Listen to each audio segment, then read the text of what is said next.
Hello, everyone, and welcome back to the Breakthrough Blueprint, where we talk to entrepreneurs about how they became successful today. And I have my amazing friend Lynn, and I'll hand it over to her to introduce herself. Hi. I'm Lynn, and I'm so grateful to be here with Mel. I am a machine learning engineer, software engineer by trade. During the day, I will also do tech consulting work and very big advocate in the fitness and health industry. And yeah, just living life right here. So. I love that. So awesome. It's so great to see women in STEM fields because that hasn't been as represented in the past, but I'm so grateful to have people like you who are leaders in the industry. How did you get started in tech? I want to say my path has been a straight journey. I think my path has been, I want to say carved, more so paved by my own manual efforts, through resilience, through just the different things of life of hardships and recognizing my passions. So I guess if I could give like a little bit of a backstory, if that's okay. I'm a first generation American. My parents are both from Vietnam, and my dad's story is absolutely incredibly phenomenal. But they grew up with very very little education. Probably at the max of an eighth grade education. And when they came to the States, they knew that when they met each other and built a family that they wanted to have the American dream, even though they couldn't have fulfilled it themselves. And my parents sacrificed through everything: work hours, time with their family, and to make sure my sister and I have like opportunities, the great American dream, right? And I recognize that, I think, at a pretty young age, that I had so many more opportunities than they did. So growing up, I wanted to make sure I took advantage of that. I am in the States where I have access to knowledge, I have access to education. Why not fulfill those dreams that they've always wanted to do? And so I think that really, you know, mainstreamed my resilience to keep pushing forwards to get where I am today. I absolutely love that. You and I have so much in common, and it's amazing that we're able to meet and connect and relate on so many levels because same story, child of immigrants. And I feel like there's a lot of pressure that's put on us, especially daughters. I think we're raised to both have careers and be successful, but also, take care of our parents and take care of the family and be domestic and kind of do everything.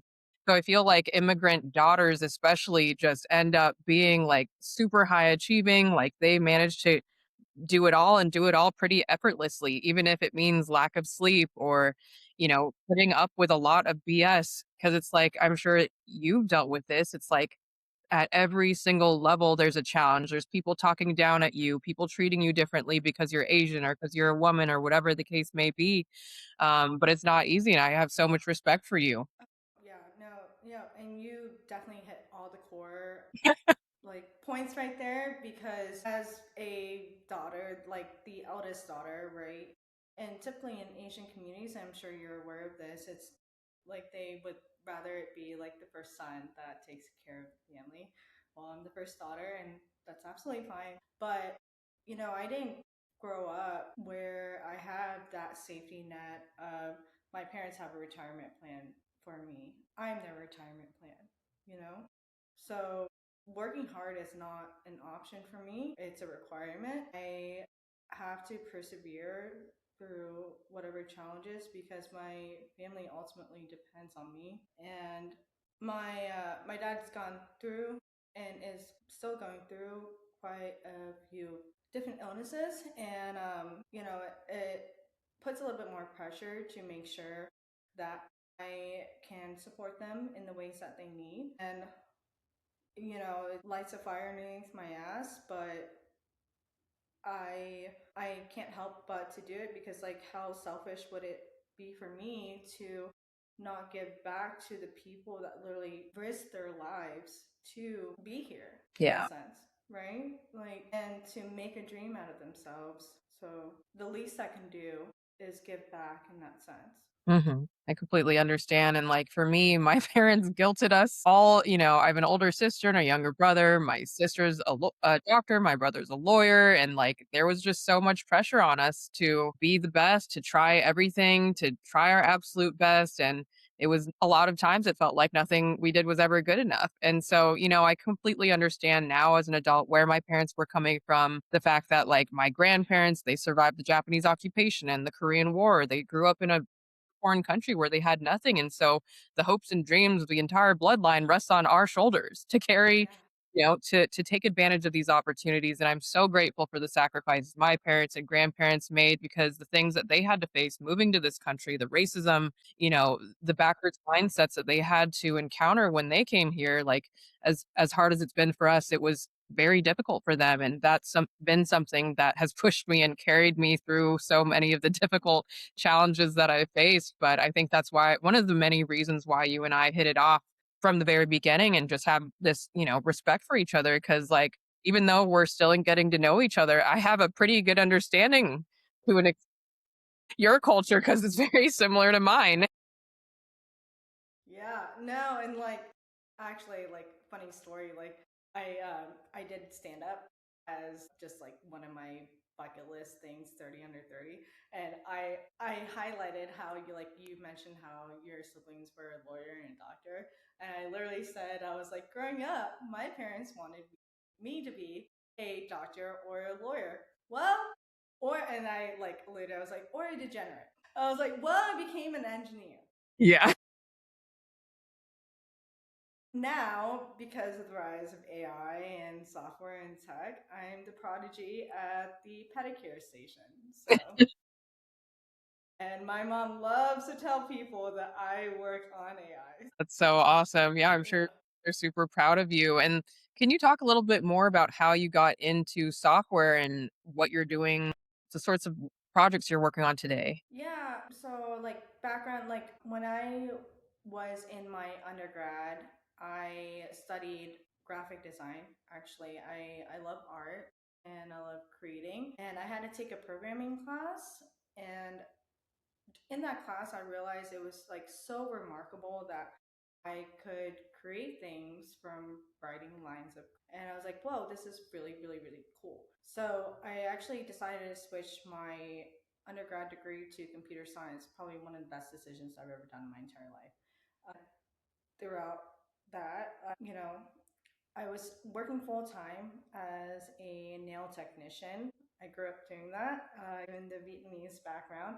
And so, working full time as a nail tech in the nail salon, going to school full time, actually over full time. I was taking 18 credit hours while doing my full time job. And I would always like interact with my clients and talk to them. And so a lot of them knew like kind of like my life, what stuff I was studying. And I had a client and she mentioned to me one day and she was like, hey, like my boss is starting a startup and he's looking for engineers and developers. And I know you're going to school for that and you're talking about maybe getting an internship. Would you be interested in interviewing with him? So I was like, yeah, like why not? Absolutely. Next week, I went into the office and interviewed with him. And that day, I got the job as a software developer in the company. It was a startup for weapons detection, and the whole premise behind it was to detect concealed weapons on humans. Just if you think like TSA, where you have to empty out your pockets, the idea behind this was like you didn't have to empty out your pockets, but we would be able to still detect a weapon on you. Yeah, so I started off as a software developer with them, working kind of like on back end, front end stuff. And they were working on a machine learning model. This is before AI was even cool. And there was a huge gap in accuracy gap for them where they couldn't achieve over a 60% accuracy on their models to detect the concealed weapon. And we were utilizing data points from UWB radars and LIDARs and stuff. But the gap was that they weren't utilizing their data in the right way. So, me being just, I'm just like extremely curious, and I think you know this about me, and I'm always willing to learn. I like did hours of research didn't know shit about machine learning, didn't know anything. And I looked up a bunch of things, looked up algorithms, and helped implement a sliding window algorithm. And it took their model from 60 to 80% overnight. The CTO looked at me and was like, you need to focus on this. This is obviously your calling. Like you're very good at this. You have a good intuition and a good mindset on what needs to be done to make things happen. So that kind of streamlined my entire career, really. So awesome. I love to hear that. And your story is just super amazing and inspiring. And I can't wait for people to hear this episode and see, like, because you truly do it all. And I think it also speaks to your ability to build relationships and connect with people. So it's very inspiring to see. And I know that you do so many different things. Now you also manage to go to the gym and do really hard workouts and like and invest in real estate. And can you talk more about your passions outside of work? Yeah, I mean, outside of work, I think you hit it at a core. I'm always looking at opportunities to invest. Mhm. I'm really in the beginner marks of that. My one of my biggest passions, and I think one of the things that have saved my life, is fitness, and being able to channel my energy into that. Luckily, in Austin, we have a phenomenal fitness community, and I'm so grateful to have met these people in this community that just like they really push me and elevate me to try harder and be harder. And I think that's also a mirror and resemblance of how I want to live my life is like, all right, it sucks right now, but if you just keep going, it's going to get better and it'll be easier the next time. So fitness is a big thing. And then another thing is just like connecting with individuals like you, connecting with individuals all over the place because I think our network is really our strength. And honestly, if it wasn't for me networking and talking to my clients when I first started in doing nails, I wouldn't have had the opportunity to even interview to streamline my career, right? And this is the power of networking. Definitely. To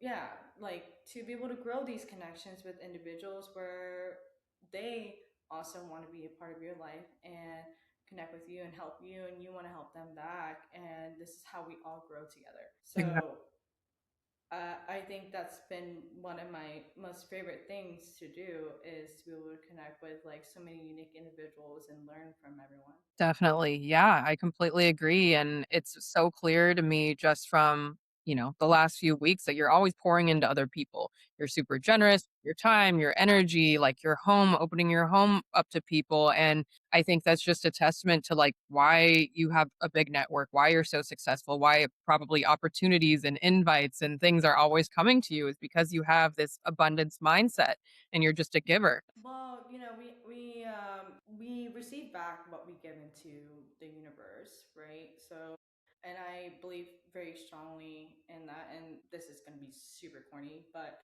I was like on the way to the gym, I was like driving, I was listening to Lil Wayne, and it was actually the Shebo song. It was like, "Karma is a bitch, but make sure that bitch is beautiful." So, I'm very ingrained in my mind to make sure at the very least try to treat people how I want to and not really expect anything in return. You know, we don't really need anything in return. It's just about what you want to put out there for the world because it all comes back eventually. And I found like going with the flow and also like another one of like the Buddhism mentalities is the art of detachment and to detach from expectations from anyone or outcome and just allow it to be, but always stay true to your values. Yeah, I love that, and I think it's just like what you said, when you put that out, you just attract like-minded people, like, when I and then through you, I've met, Caitlin and Jared, like, it's just like it continues to grow and becomes this chain, and that's one of the reasons why I love Austin so much. It's like a very tight community. Everyone is like 1 degree of separation away from everyone else, and people are very passionate about, fitness and biohacking and wellness and just having a good time, and everyone is very welcoming and warm and down to earth. That's one of the reasons why I fell in love with Austin. Yeah, no, it's phenomenal, and It's probably one of the best decisions I've ever made in my entire life. It was to move here. I moved here with my ex husband, and I had no idea this would be where I would set my new own roots here. But um, immediately, as soon as I moved here, grew a community, and then realized like the beauty in that. And I think that's why community and networking is so powerful, um, because that is an extension of yourself, really. And to be able to like leverage that and we all help each other, I have recognized that as like one of the biggest like proponents and key wins of living here. Definitely. Wow, I love that. And just to wrap things up here, do you have any words of encouragement or advice for people that want to do what you're doing? They want to invest, they want to live life on their own terms, they want to get into tech. I say take risks. Also recognize where you may lack, because being a woman in a male dominated industry, I recognized very, very quickly no one was going to take me seriously unless I had credentials. So I was like, all right, cool. I got my undergrad. All right, I'm kind of getting into the tech field. I need to get a master's degree. Like, I need to. I don't think anyone's going to take me seriously. I'm like super young. I think I was like 25 at the time. And so regardless of everything fighting against me, I was like, I'm going to apply to all the colleges.